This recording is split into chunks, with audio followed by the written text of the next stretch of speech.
put yourself at number one and to look after yourself and put your health on top, which is basically where my story began, which was that I thought I was a really smart guy.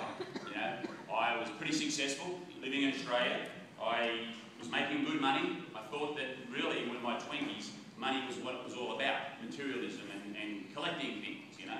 Even though I only had one back, I needed 50 shirts, you know. And that sort of attitude of collecting things and you know, but I would now look back and see the mistake of focusing on wealth and ignoring health, and that shift.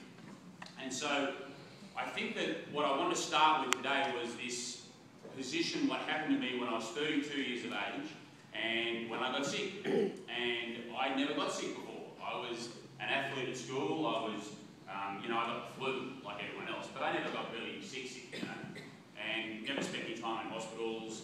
And all of a sudden, at 32 years of age, I'm, you know, work's going fantastic. I'm working for you know, myself, and I'm doing very well and very successful. And all of a sudden, I wake up one morning. I'm in San Diego, in California, and right,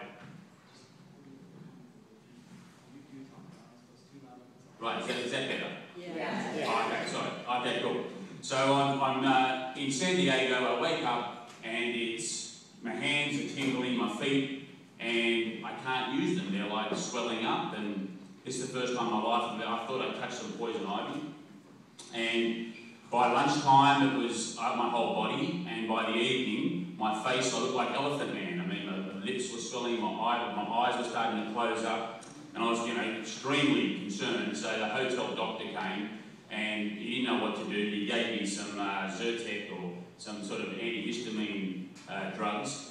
And the next day I got on a plane and went back to Australia, where my dad is a doctor, my brother's a doctor, my mum was a nurse, and my sister was a nurse, so I got a very medical family, and I was put straight into hospital. And I stayed there for 2 weeks. And, you know, by day 3, they put me on these drugs, and symptoms were all gone. And I'm thinking, isn't this fantastic, to live in this world today where you take a pill and you're cured. And it's like, how good's this? You know, let me get back to work. I just want to get back to my work. But after, they said, oh, we'll keep you in for observation, Joe, for like 5 or 6 days. And so after about day 6, day 7, they took me off the drugs. And it came back, just like before. So they then started taking biopsies and doing all these things. And to cut a long story short, it was another 3 months of staying on these really, really, really strong drugs that I was on that really hit me